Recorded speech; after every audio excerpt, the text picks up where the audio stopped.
Kami awali paparan publik ini dalam beberapa bab, yaitu ada 4 bab. Yang pertama adalah terkait dengan perseroan, lalu yang kedua adalah ikhtisar bisnis, yang ketiga adalah strategi bisnis, dan yang terakhir adalah kinerja keuangan perseroan. Kita masuk pada bab yang pertama, yaitu sekilas perseroan.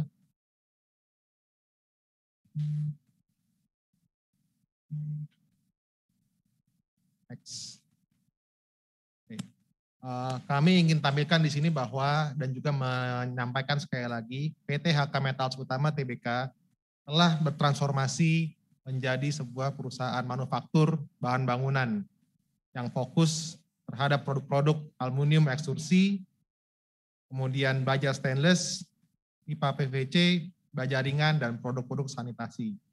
Sebelumnya mungkin kami dikenal juga sebagai sebuah perusahaan dagang dan distribusi untuk barang-barang tersebut. Bahkan ada juga produk-produk barang peralatan lainnya.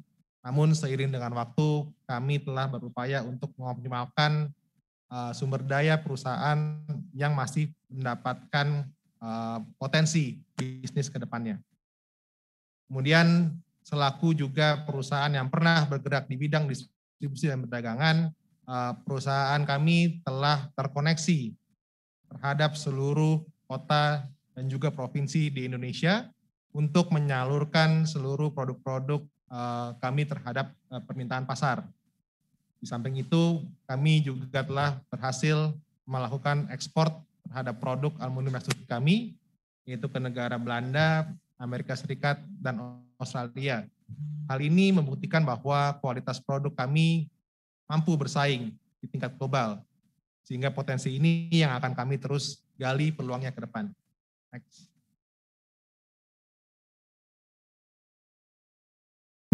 Seiring dengan tahun berjalan, di mana kami mungkin refresh kembali pada tahun 2018, kami berhasil melakukan pencatatan saham kami di Bursa Efek Indonesia. Namun di 2020 memang tantangan-tantangan yang kami hadapi sangat berat. Direksi dan seluruh jajaran manajemen berkomitmen dengan sebuah langkah baru, yaitu langkah transformasi perusahaan yang telah dimulai pada akhir tahun lalu, di mana salah satunya adalah kami melakukan investasi terhadap perusahaan-perusahaan yang sudah kami anggap tidak memiliki potensi bisnis ke depan. Di tahun 2020 kami melakukan investasi atas PT Dantul Karya Teknik Utama, dan di tahun 2021 ini yang sudah berjalan kami melakukan investasi atas PT Hakaru Metalindo Perkasa, yang mungkin sama-sama kita ketahui telah dijatuhi putusan pilot dan juga telah dikeluarkan dari kepemilikan perseroan. Next. Sekilas struktur kepemilikan saham perseroan pada saat ini bahwa publik baik investor institusi, investor dan investor-investor lainnya memiliki sebesar 53,13% saham kami yang diperdagangkan di Bursa Efek Indonesia, sedangkan PT Hyam Sukses Abadi selaku founder saat ini memiliki 46,87% pada HK Metals Utama Tbk. Sekedar mengingatkan kembali, HKMU selaku operating holding adalah perusahaan yang bergerak di bidang manufaktur dan forming produk-produk baja ringan, di mana kami memiliki 4 anak usaha saat ini. Satu adalah PT Handal Aluminium Sukses, yang merupakan pabrik aluminium ekstrusi dengan fasilitas yang cukup besar di wilayah Cirebon. Lalu PT Karya Bumi Mas Persada, yaitu pabrik manufaktur untuk produk-produk sanitasi. PT Rasa Langgeng Wira, yaitu pabrik manufaktur untuk produk-produk PVC. Dan yang terakhir adalah PT Metal Utama Perkasa Jaya, yang merupakan workshop dan manufaktur untuk produk stainless steel. Next.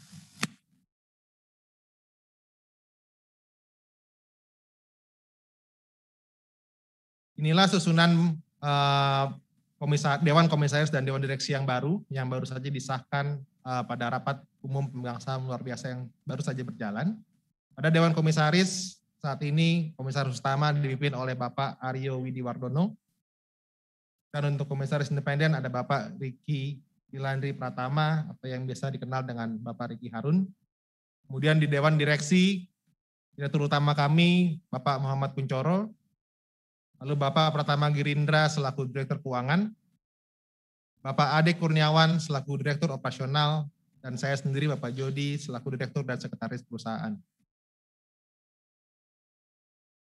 Next.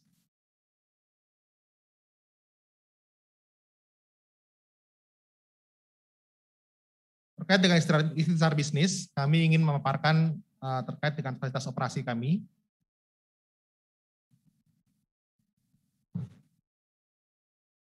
Untuk yang pertama adalah kami ingin menggambarkan atau menunjukkan fasilitas pada PT HK Metals Utama Tbk, di mana ini adalah manufaktur baja ringan dengan saat ini terinstalasi sekitar 13 mesin dan kapasitas 1.700 ton per bulan. Dengan produk yang dihasilkan adalah merek dagang HK Trust. Sedangkan di sebelah kanan adalah PT Handal Sukses, fasilitas pabrik aluminium kami yang berkapasitas sekitar 1.000 ton per bulan, yang secara bisnis proses telah kami terus sempurnakan dan perbaiki dan telah memenuhi standar ISO 9000. Yang dihasilkan adalah dengan merek Handal dan merek Handex. Next. Sedangkan untuk anak usaha kami lainnya, PT Karya Bumi Mas Persada, PT Rasa Langgeng Wira, dan juga PT Metal Utama Perkasa Jaya, ketiga site tersebut berada di lokasi Gunung Putri, di mana masing-masing memproduksi dengan kapasitas 1.600 unit per hari untuk produk sanitasi. Kemudian untuk RLW juga kapasitas penuh dengan 3 shift per hari. Serta yang terakhir Metal Utama Perkasa Jaya juga berkapasitas dapat memproduksi sekitar 1.000 sampai 2.000 piece per bulan. Next. Untuk strategi bisnis, dalam program transformasi kami, tahun 2021 ini kami menganggap bahwa tahunnya untuk memperbaiki dasar, atau kita sebut dengan fix the basic. Dalam hal ini, direksi berkomitmen untuk lebih fokus pada sektor manufaktur, dengan harapan dan upaya untuk memperbaiki marginalitas dari operasional kami dibandingkan dengan unit usaha kami sebelumnya yang lebih dominan oleh sektor distribusi. Kemudian manajemen juga telah berupaya maksimal untuk melakukan restrukturisasi bisnis maupun keuangan, di mana kami telah banyak dibantu oleh para kreditur kami, serta upaya-upaya lainnya agar posisi neraca terus berada dalam kondisi yang sehat untuk menopang bisnis secara sustainable.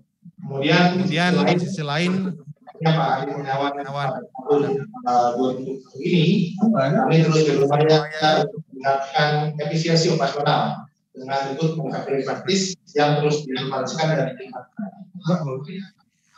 Untuk tahun 2022, kami optimis setelah adanya recovery ekonomi dan juga pemulihan permintaan di pasar, di mana produk-produk kami sangat berkaitan erat dengan sektor properti dan juga industri-industri lainnya, maka di tahun depan kami berencana untuk mengoptimalkan kapasitas produksi kami yang ada sekarang. Dalam hal ini, secara rata-rata kami saat ini beroperasi di range 60-70% dari total kapasitas produksi, sehingga harapannya ketika nanti permintaan mulai pulih, maka kami bisa push untuk bisa lebih optimal dan meningkatkan production output untuk memenuhi permintaan pasar. Sedangkan di sisi lain, kami juga fokus di tahun depan adalah untuk meningkatkan ataupun juga mulai mengeluarkan produk-produk dengan nilai tambah yang baik atau value added product. Contohnya seperti produk aluminium ekstrusi, di mana saat ini sebelumnya kami dominan pada produk-produk dasar atau yang kita sebut dengan mill finish.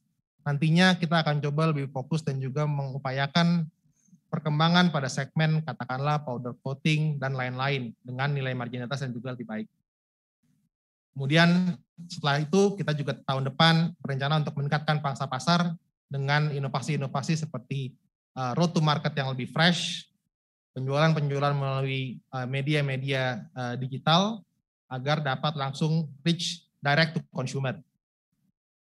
Kemudian di tahun 2023 kita kembali akan coba terus meningkatkan pasar, di mana kita harapkan strategi inisiatif ini bisa juga seiring dengan pertumbuhan permintaan atas katakanlah rencana-rencana proyek infrastruktur yang dicanangkan pemerintah. Kemudian kami juga akan mulai meningkatkan kualitas produk yang lebih jauh lagi terhadap produk sanitasi, produk pipa PVC, agar bisa mendiversifikasi pasar dan setiap produk yang kita hasilkan memberikan nilai tambah bagi perusahaan. Lalu baru mungkin di tahun 2023 kita akan kembali merencanakan CAPEX yang lebih besar guna mengoptimalisasi dan kembali ke tahap rencana pertumbuhan setelah tahun 2021 ini kita perbaiki fundamentalnya. Next.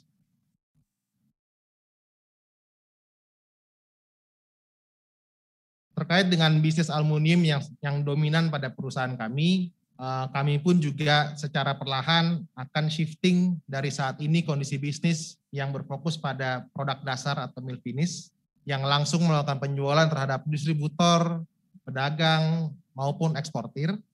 Nantinya diharapkan kami bisa memberikan satu solusi yang terintegrasi terhadap kebutuhan pembangunan properti. Sehingga di dalam masa depan kita harap adanya fabrikasi-fabrikasi yang bisa kerjasama secara sinergis dengan perusahaan kami. Sehingga ada value creations dan value chain creations yang lebih terintegrasi. Next.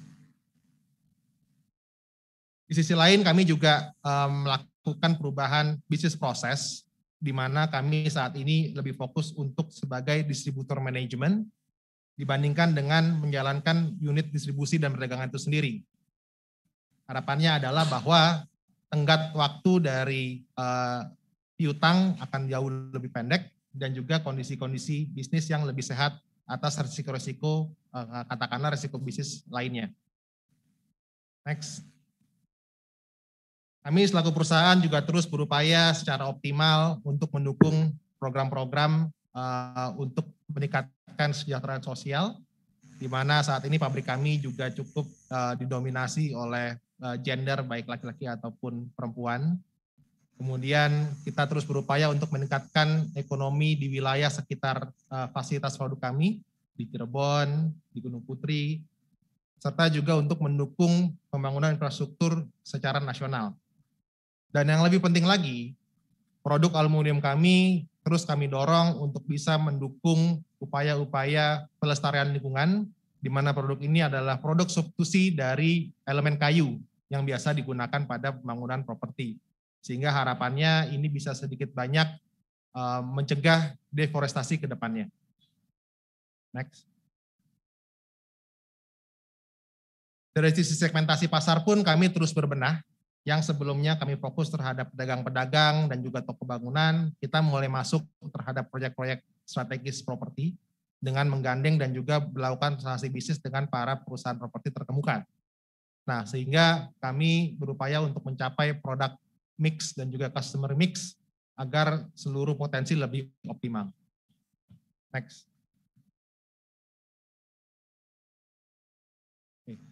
Terkait dengan kinerja keuangan, perlu kami tampilkan bahwa perusahaan secara umum mengalami penurunan yang cukup signifikan secara top line pada tahun 2020 dibandingkan dengan 2019, di mana hal ini adalah dampak dari dekonsolidasi atas divestasi PT HK Metallindo Perkasa.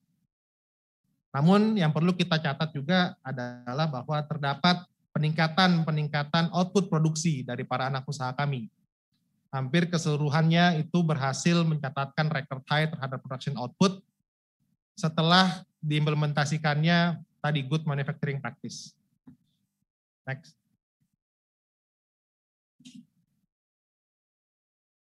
Kemudian juga kami terus memfokuskan kepada produk-produk aluminium dan baja ringan sebagai core strength kami. Namun sedikit banyak produk sanitasi menjadi kuda hitam di dalam grup kami karena terus mencatatkan pertumbuhan dan juga memberikan margin yang cukup optimal. Harapannya ini juga akan terus kami tumbuhkan ke depan untuk mencakup pasar-pasar yang lebih potensial. Next.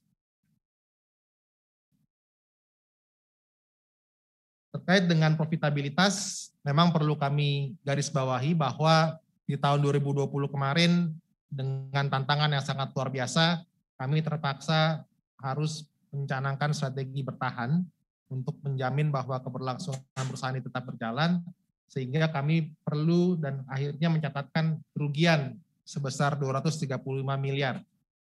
Namun ke depannya dengan seluruh inisiatif transformasi yang sudah kami sampaikan tadi, di tahun ini akan mulai terlihat perbaikan-perbaikan dalam berbagai aspek. dan kita akan segera harapannya kembali kepada jalur profitabilitas bagi perusahaan. Namun untuk hal-hal lain yang perlu dicermati adalah terkait dengan neraca atau balance sheet. Next, sorry. Dari sisi neraca yang perlu kita cermati juga bahwa perusahaan telah mampu menurunkan tingkat liabilitas secara signifikan pada tahun 2020 ini. Sehingga harapannya ke depan posisi neraca akan lebih sehat untuk mendorong pertumbuhan bisnis, meskipun kami masih cukup berhati-hati melihat perkembangan dari pemulihan ekonomi di dalam waktu dekat ini. Next. Oke, baik, terima kasih sekilas paparan publik dari perusahaan kami.